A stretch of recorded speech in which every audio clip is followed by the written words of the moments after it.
May anay oh. Oo. Kinakain nila yan? Hindi, nag-share sila ng bahay. Okay. Termites. So ano pala sila para magka-village?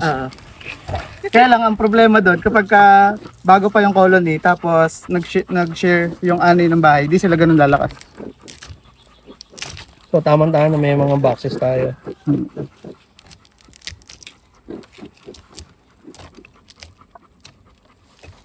Yung mahirap dito pagka yung matandang colony nila kasi dinikit nila ng propolis yan. Wow, harvest ng ano kami? Harvest ng stingless bee. Wow, ang dami. Hi, this is Farming with Tyron and Karen.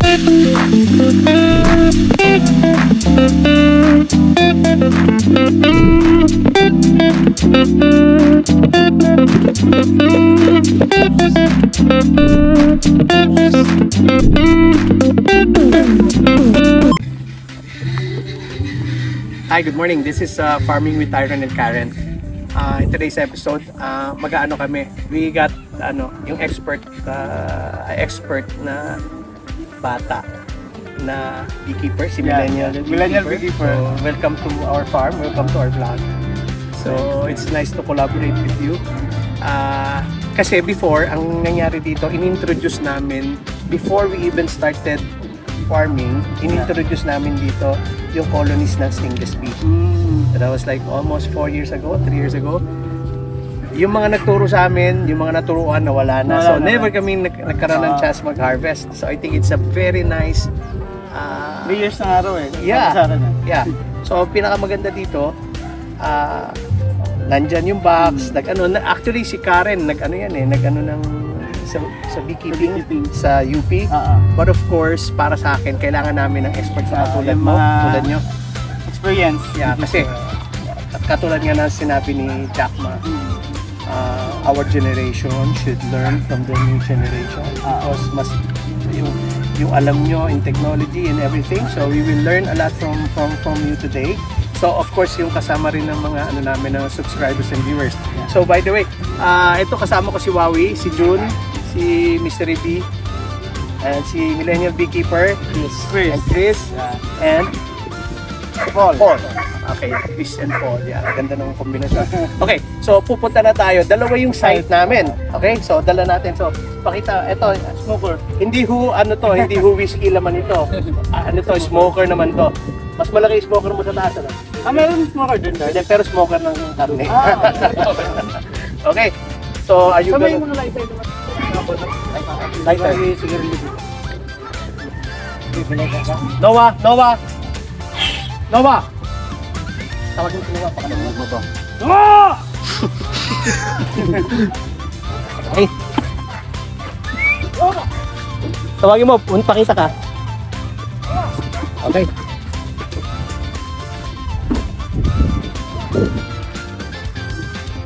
Pinakita yung picture mga tingin nyo dyan.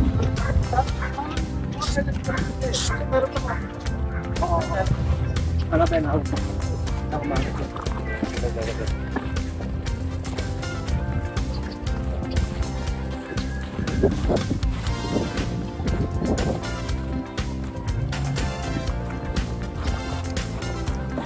Binisigalo? Sino ba kaya?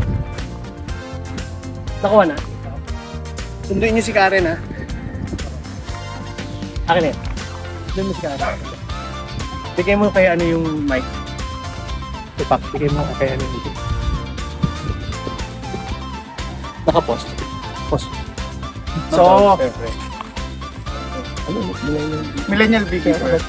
Your first name is Patrick. Pero mas kilala ko si JP. Yeah. JP. Okay. So, sa JP na dito, we have 2 types. Yeah. So, yung first, that's the second.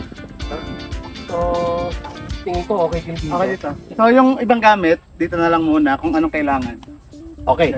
So, puntahan natin. So, si Mr. Millennial Beekeeper, JP. And, Karen. So, yung nag-UPLB program. Karen. This is Millennial Beekeeper. So, and then si Chris, and si Paul. Ganda ng combination nila, Chris, Paul, Patrick. Si Paul is ginawang entrepreneur. Siya yung Oh. candidate ng top 10 finalist ng Ginoong Laguna. Oh, tiga Laguna ka. Yeah. Oh, okay. Wow. And this is Karen. Chris. Hi. Paul and Hi. Patrick JP. So, sila yung si Phil kinontak sila. Okay. So, para magkaroon tayo ng... Siya yung UPLB program? Yes. Yes, that's me. Anong year? 2021. Oh, 2020. 2020? Siya yung line. 2020. Ah, 2020. so after ilagay nito, pandemic, yes, Pandemic. Oo. kay Dr. Servant. Yes. Yes. Okay, So, let's so, i-check-in muna natin. Let's see the bee, tapos Dale no? I'm actually very happy because sabi ko nga, we introduced this before we even planted anything. At ito, yung mga dating hindi namumulaklak na mga puno, nawawi, yung mga namumulaklak na siya ngayon. Actually, mga kasama ko, may mga alaga na rin silang bisa mga farm nila. Oh. So, in-introduce ko din So may mga farm din kayo? Yes po, with my cousin po. Anong saan yan? Sa Laguna rin po. Nag-Carlan. Nag-Carlan. Tatlong nag-Carlan kami. Kami tatlo. Nag-Carlan. Yes po. So yung father ko nag-ano din. Archery. Slingshot. Yeah, dyan sa nag-Carlan. Ayun. Now, dito muna tayo. Okay, so let's go. Daling ko na lang natin. Because ang dali mo na lang is yung Gamit. gamit.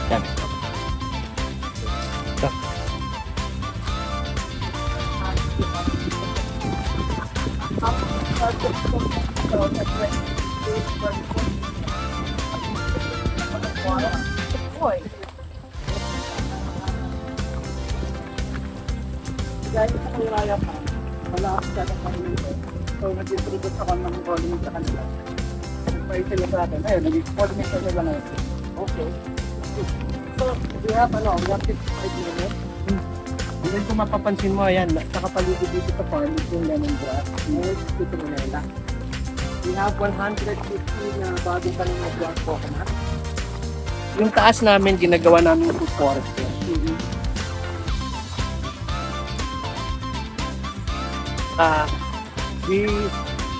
Yan ang anuhan namin ng vermiculture. Yan. Wow. Medyo tabasan mo na konti. Tagal ka, no? 3 years. Kita mo? Punong-puno ba? And we don't use chemicals kaya hindi na babawasan yan. Bango. Grass.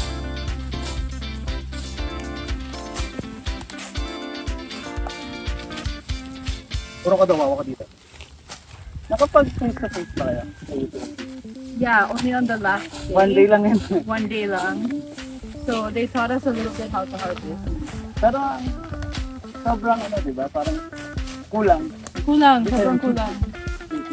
So, yung mga napunta sa farm sa akin, one day lang, busog na busog. Pero ako sila kung paano, mag-harvest. Yeah. And the thing is kasi, yun nga lang, it was 3 years ago. Ako lang.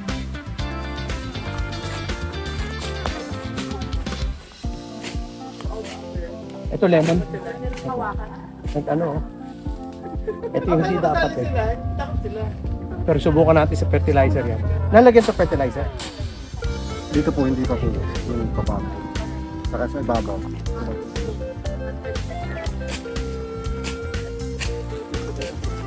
Ha? Ha? Ganun. So dapat palitan na. Pero kamusta yung colony? Marami ba? check natin yung loob pa rin. Okay. Kailangan na natin ng smoker. Bunot, saka... Yeah. Kaya ano na lang ako. May lighter ka? Chris Hardpool. Para kung sakaling kailangan ni Kuya. Are you excited, Karen? Yes. So gumagamit kami ng smoke. Kasi yung smoke is parang hindi na tayo masyado puntahan. Atakihin. Tapos sila, hindi rin ganun kadami yung mamatay. Kasi mas na dumapo sila sa atin, sa sobrang late nila, gumalaw lang tayo, pwede silang maipit. So, mamatay sila. So nag-ano ka ng ano din sa YouTube? Nag-UP ako 2022. Okay. Pero beekeeper na ako 2019. Oh, cool. So kailangan ko lang mag-UP. Okay. For the certification. Tapos nagkakandak na rin ako ng training. Okay. Yung Liliw Laguna, yung mga farmers nila sa akin. Tapos ngayon, na-schedule ako ng API sa Quezon City. Oh, so nag-ano ka rin sa API? Ngayon pa lang. Oh, wow. Congratulations. That's a big achievement, ha? So Pak, maganda ano. So, meron akong tanong sa'yo. Bakit maganda mag-alaga ng bee? At ano ang benepisyo? At meron bang kita?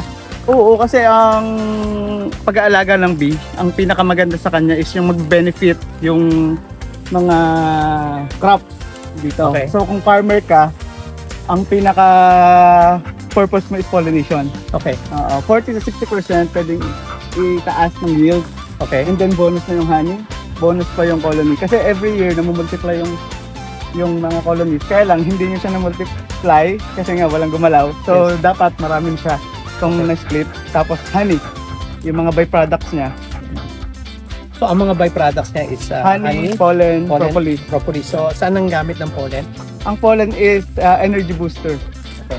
So, nung mga matagal ng panahon, yun yung ginagamit as energy booster ng mga athletes. Saka for everybody's information, ang number 1 and 2 na gumagamit ng ganyan is Korea and Japan. So, they put that in their vitamins, no? Yeah. So, yan. And then the propolis naman. Ano Propolis naman is antibacterial, anti-inflammatory. So, yung propolis, ang ginawa ko sa kanya ngayon is propolis honey throat spray. Ginawa ko siya as a throat spray. Ayun, siya yung winning product ngayon ng e-commerce namin. Wow, kinikilabutan ako. I'm very excited na while of course si Karen nakapag ano na siya sa UP, nag-research kami, naturuan kami yung sa dati, but this time it's different, no? I'm like we're very excited. Yes, and then of course kami naman hanggat as much as possible we try to learn, and of course we support other farmers. Meron nga kaming sinasabi na farmers are heroes. So we will also gonna have yung aming one documentary na lalabas namin, it's titled Farmers are Heroes. And ang superstar doon is yung bee. Nice. So like because sabi nga ni Einstein, no? After 4 years. 4 years, Wala. walang bee, wala nang tao. human Human race. Yeah, human race. Okay siguro. Okay. Paano na lang? Tighter. So ito, mag-i-smoke na tayo. Nagawa na tayong smoker para start. O baka hinaluan mo ng kung ano yan, ha? Baka maano tayo. So, kung ito. Ito yung hands ko inborn. Oh, Before I became a beekeeper, I was a tricycle driver for 4 years. saan? Sa Nagaland. Oh, Tapos yung story ko, nasa Manila Bulletin siya sa Manila. okay. Wow. Oh, so siguro pwede rin nating i-feature yan sa May copy ka ba? Or Me- may pwede natin? Sayang, hindi ko dala eh. Sayang. Oh. Send mo na lang. Pwede.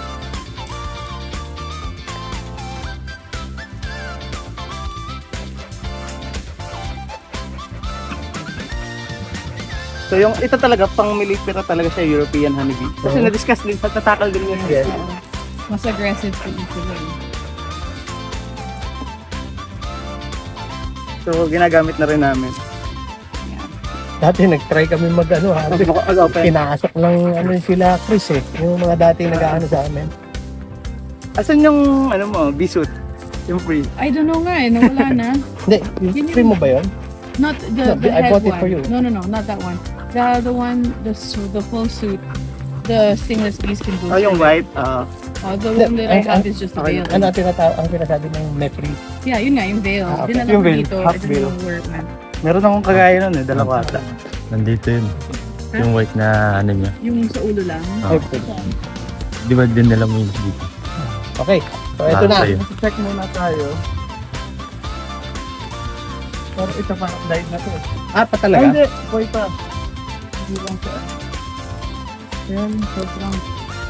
Pagka ganyan, ano nang dapat gawin? Sinapit ka. Parang yung mga kahon niya, palta na. Sige. Pero meron ako mga nakikita, molang bubong pero nakakasurvive, ano? Oo.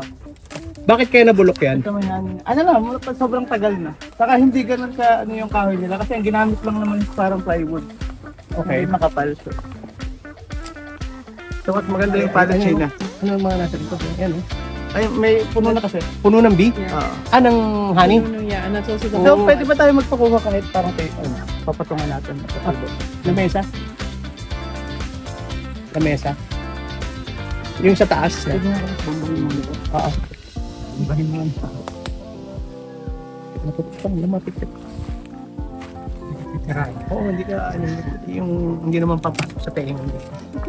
Meron na siyang honey and pollen eh, makapag-harvest tayo. Ah, talaga? Oo. Wow! Galing!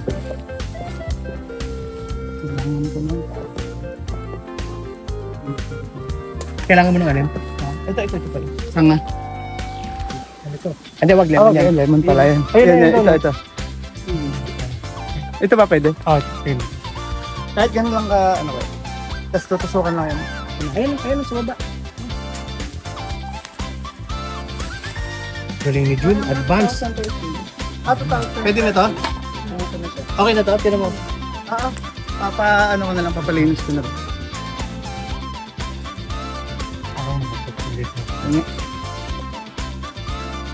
Hindi, pwede na to. Ano na lang ko eh. Patuloy mo ito. Patusok ako. Patusok.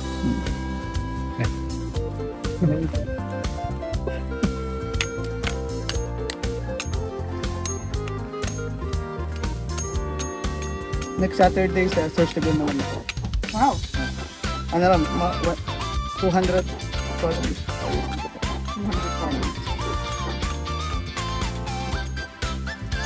Kailangan matulis na matulis. Okay na yun? Okay na to. Ano lang yun?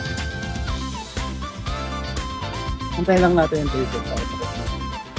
Kasi pag doon natin ginawa, ma-store ko lang. Kaya sa kabang table. Super slide na. Pero yan, tingin mo, like for example, isang box. Mga ilang box yung magagawa natin dyan. Depende eh. Kung ang laman nila honey, hindi tayo mag-split. Pero kung ang laman nila is brood, yung brood is yung eggs, split natin. So magkakaroon ng additional 1 column. Bawat isa. Kung may brood. Okay. Ay nako, salamat. Nandito kayo. Actually, ano kasi yan eh, no? Dati inano ng mga daga, yung mga palaka. Pero ang maganda kasi nila, mga sila, parang Pinoy ba, matibay. Unlike sa European. So ito sigurado, nagbahay na yan sa mga ibang lugar. Oo, Ano? nag-ano na yan, nag-swarm. Dito sa area. Kasi yearly, nagkakaroon ng dumadami yung population. Ang mangyayari dun sa isang colony, dadami sila. So, ang gagawin ng kalahati, mag-create ng queen para pag alis nila, kasama silang queen. Yun lang ang maganda dito, no? Kumpara sa Millifera, no? Sa European. Isang queen, ito maraming queen. Marami silang queen cell. Yeah. One queen lang, pero maraming reserve queen. Oh, cool. Kaya ako sa bahay, sa farm, maraming boxes. Tapos malalaman mo, yung mga empty boxes ganyan, makikita mo, may laman na. Oh. Yung empty boxes, kasi nag-swarm. Hindi mo kinuha yung salamin para hindi ka mahirapan. So, saan natin? Na stable. Yan. Ito pang ilagay mo yung paa mo para hindi ko muna. Okay, pero kahit ano. Hindi kahit lagyan ng Para maging even.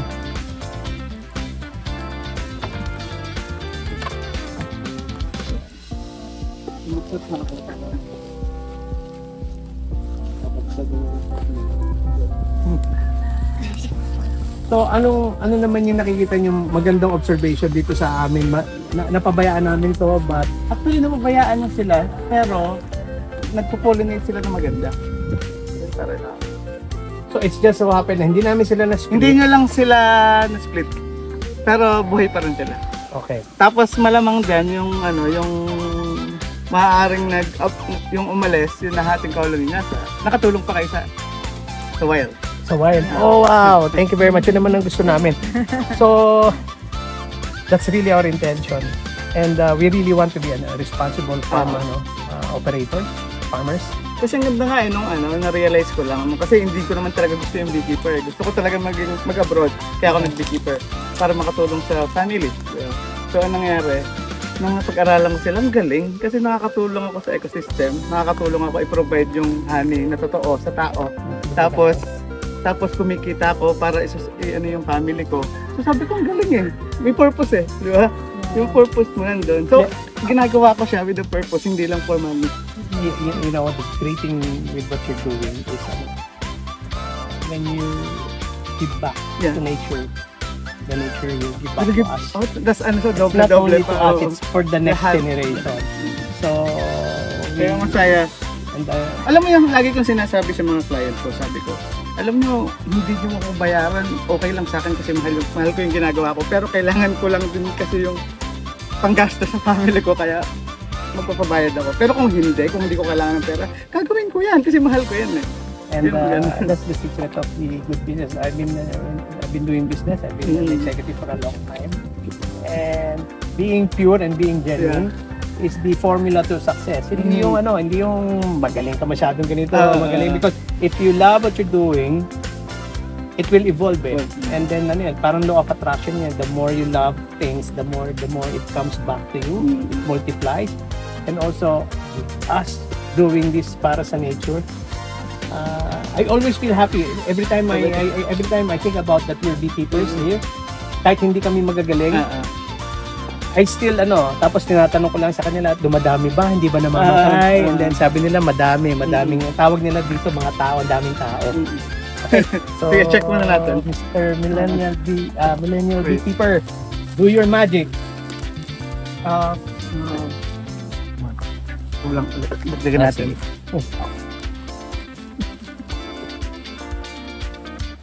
Si Chris naman, RN siya, tapos naglo-loss siya ngayon. Yes po. Karen is also an RN. Hello po. Yes. Dati nag-resign po ako ng 2022. Oh, Pero 2019 po ako nag-start sa school. okay. Dati ako sa PGH. Wow, Okay. that's good training. So, itong colon nyo na to, lalagay ko lang doon. Chris, halos dumikit ka dun sa So, yung box lang ang medyo sa kanila. Pero puno na siya talaga eh. Okay. Wow, So, kailangan makikita na natin. ng smoke talaga. Kasi pag binuksan ko to, Buhay, ang daming honey. Oh. Tira mo, tsaka po, yan ang pollen, no? smoke mo lang siya ng smoke. May anay, oh. Kinakain nila yan? Hindi, nag-share sila ng bahay. Okay. Termites. So ano pala sila para magka-village?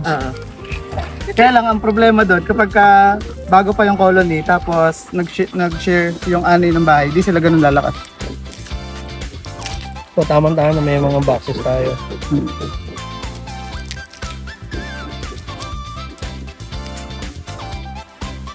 Hindi mahirap dito pagka yung matandang colony nila kasi dinikit nila ng propolis yun. Wow, harvest ng harvest ng stingless bee. Wow, ang dami.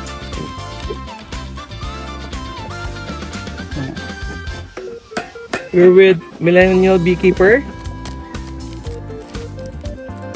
We're harvesting our Mag-harvest tayo. Ito, 3-year-old harvest dito colonies. More than na pala, 3 More years. than Magpapapour na, no? Okay. Hi. Let's take my video.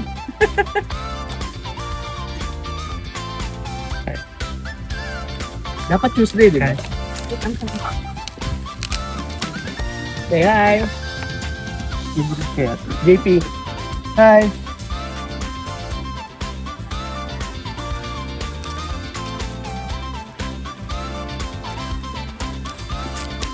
Pero nakatikim na kayo ng stingless honey? Oo, palagi kami nabili.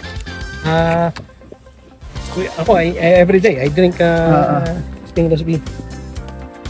Ako, gamit ko rin yan sa kalalo pollen. Hindi lang siya pwedeng ihalo sa mga Hindi sa sweet, sa mga smoothie. Hindi. Sa tea, Umaasim. pwede sa tea. Or warm water. Yung tea, kahit yung tea, umaasim eh. Ayun. Pero yung pollen, gamit ko talaga siya. Pero pagka nag-run,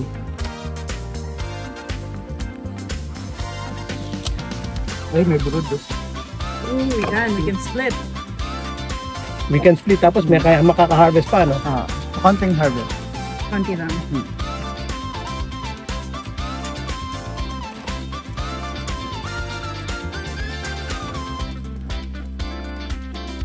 Nauna ka pa pala sa akin Hi. magkano, no? Yeah. Hey guys. Hello. Yeah, nauna, pero you got a lot of experience. Pwede mo makatik na ng isang pollen. Oh. Yeah, the yellow ones. That's the Pero problem. meron siyang halong honey kasi. Oo. It's not like the European bees Wow. na hiwalay talaga. Ang dami. So, pero muna ako nung box. Ilagay mo patungan. Grabe. I'm really so happy. You have no idea how happy I am. Papalinis ko lang.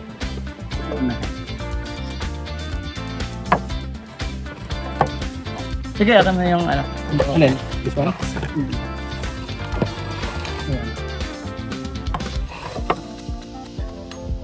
Gagawin ko lang siyang patungan. Alin, excuse me.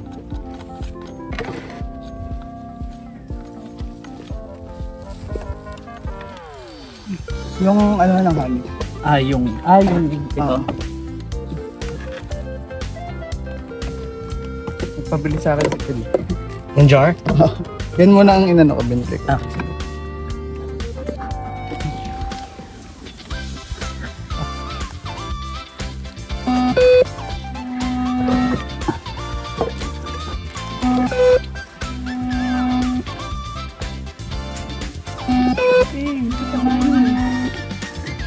Requirement lang. Meron siyang breed.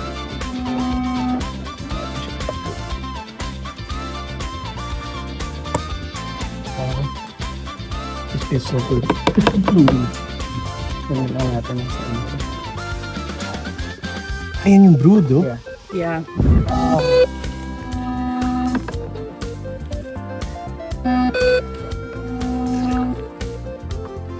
So, pwede natin. Malapit lang naman pala yung breed. Pero saan yung ano? Alin? Yung itak natin. Pero meron din. Ito. Saka ano na lang.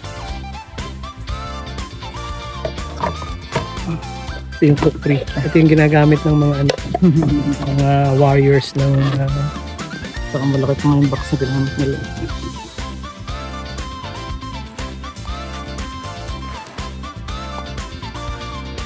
yun ano pakiramdam. Ayan. Pero kailangan ng smoke mo to. Kasi nagagalit yung mga sa ilalim.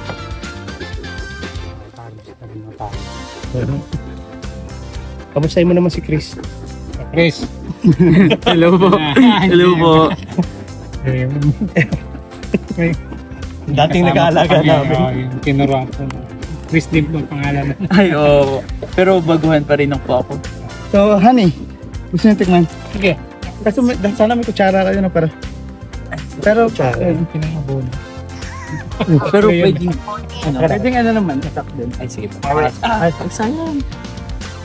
Okay, that's nice. okay, sakit ha. Ito yung mga warrior nila, no? So, Yeah, pagka ano, divide. smoke na lang para hindi mo nagin. So, Ano? paano? Ito, kakainin ko to? Oo, kasi propolis yun eh.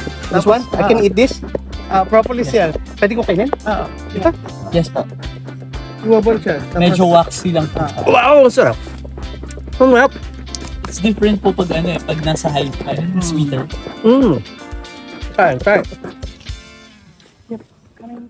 Ay, shoot mo. Sarap. Sige, video dun. Sige, video. Maganda ng quality na. Mm. Hindi siya magkasyadong magkasama. Clear. Sige, video. Subukan mo. Sige, video. Hawakan ko sa side.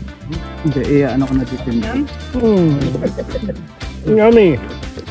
Ano so good.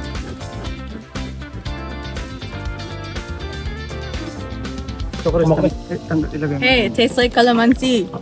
Yeah. Taste ko like calamansi. Honey Sorry, calamansi. ibagsak ko na ito dito. Oo. Kasi, ibig sabihin, pinapollinate nila. Kasi nakikita namin, pinapollinate nila.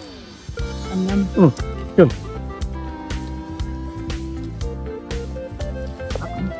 Sarap ah.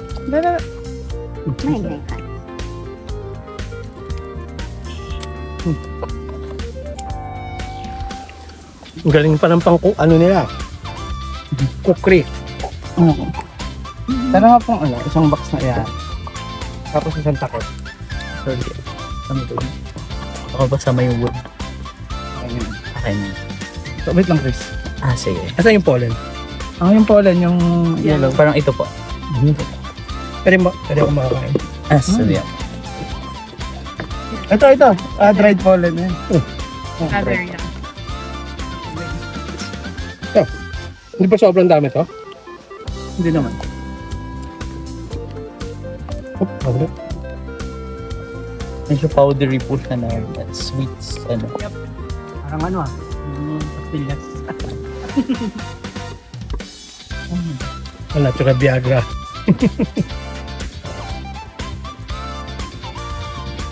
Spray mo nga kami, Jun. Lagyan mo na ng ano. Baga. Si Wawi. Yeah. Kupit pa ito ba?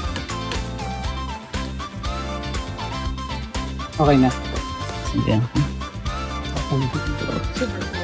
Isa later. Ang daming nalalagnas. Oh. Ay, sorry. Hindi.